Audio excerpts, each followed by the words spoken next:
নবী দিনের নবী গো, নবী ছিলেন দিনের দিওয়ানা।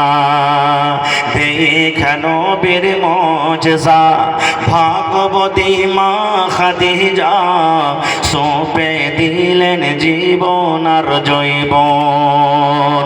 দেখে নবীর মুজিজা ভাগবতী মা খাদিজা, সঁপে দিলেন জীবন আর জৈবন।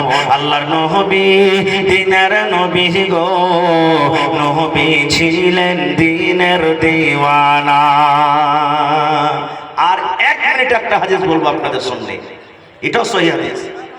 আজকে যে জালসা, আপনারা মনে করবেন হাজি মাওলানা এই যে জালসা করেছেন আর বলছেন যে টাকা দাও, দান করো, এই করো, ওই করো, এগুলোর কি হাদিসে প্রমাণ আছে? এটা জানা দরকার আপনাদেরকে। কিন্তু জি আছে। কি প্রমাণ আছে? মাশাআল্লাহ, দেখেন 500 টাকা দিয়ে শুরুয়াত করলেন, 1000 টাকা পুড়িয়ে দেন, বিসমিল্লাহ বহনি হই, হ্যাঁ রাইখে দিব, কিন্তু 1000 টাকা দিয়ে বিসমিল্লাহ করেন। দোকানদার ঘরে বাকি দিবে না, যাহার বহনি খারাপ হয়ে যাবে নাকি? হ্যাঁ জি জি জি জি, খুব চিনেছি জি। তো এটা আমি ওইটা মনে করি না ভাই, কথাতে কথাতে বললাম আমার নানা হয়েছে, এটা তো খুব আমাকে ভালোবাসত, চিনেন তো। বিসমিল্লাহ হয়েছে তার হাতে, তো 1000 টাকা আমি চাইলাম, কারণ আমি জানছি এলাকাতে বিভিন্ন জায়গাতে আমি এলাম, আর গত বছর আমি এই জায়গাতে এই মজলিসে আমি এসেছিলাম, আজকে আপনাদের সামনে এসেছি। আমার ভাইরা সুবহানাল্লাহ ওয়াজ যেমন শুনেছেন, গত বছর দানও করেছেন, আর এবারও দেখেন এমন ভাবে বসে আছে, পাখি যদি উঠতে উঠতে এসে মাথাতে বসে, পাখি মনে করতে হয় যে আমি কাহারের মাথাতে লইরে গাছের ডালে মনে হয় বসে আছে, এরকম বসে আছেন আপনারা। তো নবীজি বললেন দান করো। কাকে বলেন? সাহাবীদেরকে বলেন। ও সুবহানাল্লাহ, আল্লাহর রাসূল বললেন দান করো।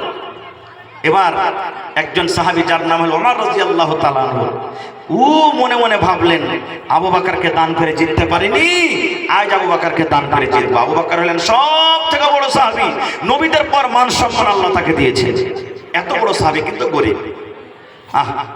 বলছেন আজ আবু বকরকে দান করে জিতবো। হযরত ওমর রাদিয়াল্লাহু তাআলা আনহু বাড়ি চলে গেলেন, সব সাহাবী বাড়ি চলে গেলেন নিজের নিজের। আব্দুর রহমান বিন আওফ বাড়ি থেকে নবীর সামনে এসে বলছেন, ইয়া রাসূলুল্লাহ, আমি আব্দুর রহমান বিন আওফ 1000 কিলো খাজুর দান করলাম। সুবহানাল্লাহ, 1000 কিলো খাজুর। আল্লাহুস সামাদ, মাশাআল্লাহ। ভালো দোয়া করে দিবেন। 2 মিনিট মাত্র, আপনি 2 মিনিট সামনে বাস, 2 মিনিট আপনারা রাখবেন। এবারে যে যা পারলেন চলে গেলেন। হযরত উসমান নবীর জামাই বাড়ি গেলেন, সোনার সিক্কা, টাকা, চাঁদির টাকা নবীর সামনে হাজির করে দিলেন।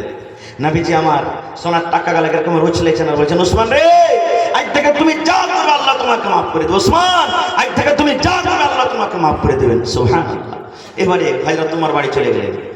বাড়িতে যাওয়ার পর ওর মনে আছে কি, আজ পাল্লা পাল্লে শুরু করেছেন, আবু বকরকে দান করে জিততে পারিনি, আজকে আবু বকরকে দান করে জিতবই। বাড়িতে কপি কলম নিয়ে বসে গেলেন, হিসাব করতে লাগলেন হযরত ওমর রাদিয়াল্লাহু তাআলা আনহু। এবার মালকে 2 ভাগে ভাগ করতে লাগলেন। 10টা উট আছে, নবীর সামনে 5টা দিয়ে দেবো, 5টা বাড়িতে রাখবো। 2 মণ খাজুর আছে, 1 মণ নবীর সামনে দিয়ে দেবো, 1 মণ বাড়িতে রাখবো। 2 বিঘা জমি আছে, 1 মণ নবীর সামনে দিয়ে দেবো, 1 মণ বাড়িতে রাখবো। 2টা খাজুরের বাগান আছে, 1টা বাগান দিয়ে দেবো, 1টা নবীর সামনে রাখবো। যা বাড়িতে মাল ছিল সুবহানাল্লাহ 2 ভাগে ভাগ করলেন। 1 ভাগ নিজের ছেলে মেয়ের জন্য বাড়িতে রাখলেন, আর 1 ভাগ মাল আল্লাহর নবীর সামনে হাজির করে দিলেন। আর মনে আশা আছে আজকে আবু বকরকে দান করে আমি জিতব। সবারই দান টান দেখা পড়তো না। যারা আবু বকর রাদিয়াল্লাহু তাআলা বাড়ি গেলেন, বাড়িতে যখন বিবিকে বলছেন কিছু আছে, বিবিকে বলছেন কিছু আছে, নবী বলেছেন দান করতে হবে, অমুক অমুক সাহাবীরা এত এত করে দান করলেন, কিছু আছে? আল্লাহুস সামাদ। এবার তখন বাড়িতে হাজরা হুজরা পুড়িয়া বাড়িয়ে ওর বিবি তখন তুলে দিচ্ছেন যে এই লেন, এই গোটাই আছে, আর কিছু নেই। কি 100 মানে 2.5 কিলো যাও কিংবা যাওয়ের আটা বাড়িতে আছে, আর কিছু নেই, কিছু নেই বাড়িতে, ও গোটাই নিয়ে এলেন। আল্লিয়ার কেরা সুন্দর করে চাদর দিয়ে গাড় কাপড় দিয়ে ঢেকে ঢেকে নিয়ে হাঁটলেন। কেনে শরমের কথা, সব সাহাবীরা এত এত করে দান করলে, আর আমি এত অল্প নিয়ে যাব, শরম লাগবে, আমি এত বড় সাহাবী। এবার না জানিয়ে ঢেরিতে ঢেলে দিলেন, 100 মাত্র, আর কিচ্ছু নেই বাড়িতে। এবার নবী আমার তলাশি শুরু করে দিলেন। আব্দুর রহমান তুমি কি দিয়েছো রে বাবা? নবী আমি অমুক জিনিস দিয়েছি। ওসমান তুমি কি দিয়েছো? আমি অমুক জিনিস দিয়েছি। এই উমার তুমি কি দিয়েছো? নবী গো আমি আমার বাড়িতে মালকে দুই ভাগ করেছি গো নবীজি। এক ভাগ আমি নিজের বাড়িতে রেখেছি, আর এক ভাগ মাল আমি আপনার সামনে হাজির করে দিয়েছি। এখন হাজরা তোমার মনে করছেন আজকে আমি আবু বকরকে দান করে কিন্তু জিতবো। এবার নবী বলছেন আবু বকর তুমি কি দিয়েছো? কি তুমি আল্লাহর রাহে দান করেছো রে বাবা? ওরে সুবহানাল্লাহ। আবু বকর রাদিয়াল্লাহু তাআলা কেমন জবাব দিয়েছেন ওরে আল্লাহ, কিয়ামত পর্যন্ত এর কোন মায়ের বাটা মায়ের লাল জন্ম লয়নি যে হযরত আবু বকর রাদিয়াল্লাহু তাআলা আনহুর মতন উত্তর দিবেন। যখন নবী বললেন আবু বকর তুমি কি দিয়েছো, এবার হযরত আবু বকর বলছেন নবী গো কি দিয়েছে গো নবীজি এটা জিজ্ঞাসা না করে আমার ছেলে মেয়ের জন্য বাড়িতে কি রেখেছি আর আপনার সামনে আমি কি দান করেছি এটা আপনি আমাকে জিজ্ঞাসা করেন।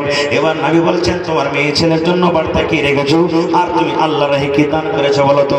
এবার হযরত আবু বকর বললেন ইয়া রাসূলুল্লাহ আমি আপনার বন্ধু, আমি আপনার সাহাবী আবু বকর আল্লাহ এবং আল্লাহর নবীকে বাড়িতে রেখে যা আমার বাড়িতে ছিল সব আপনার সামনে আমি হাজির করে দিয়েছি।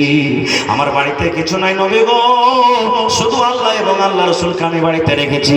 আল্লাহ এবং আল্লাহ রাসূলের ভরসাতে আমার বাড়ি চলছি, তাছাড়া আমার বাড়িতে কিছু নেই, সব আল্লাহর সামনে নারায় হাজির করে দিয়েছি। এবার হযরত ওমর রাদিয়াল্লাহু তাআলা তখন বলছেন আল্লাহ আজকে আমি আবু বকরকে দান করে আমি জিততে পারলাম না, কারণ আমি মালকে দুই ভাগ করেছি। এক ভাগ আমি মাল বাড়িতে রেখেছি, এক ভাগ আমি আল্লাহর নবীর সামনে হাজির করেছি। আমি হাফ হাফ করে নেকি পেয়েছি। আর আবু বকর একটা এমন সাহাবী ওর বাড়িতে যা মাল ছিল সমস্ত মাল আল্লাহর রাহে জমা করে দিয়েছি। এই জন্য আজকে আমি আবু বকরকে দান করে জিততে পারলাম না। নারে তাকবীর। ভাই আমার আজকে দেখি সেই গত বছরকার দিনটাকে আজকে তাজা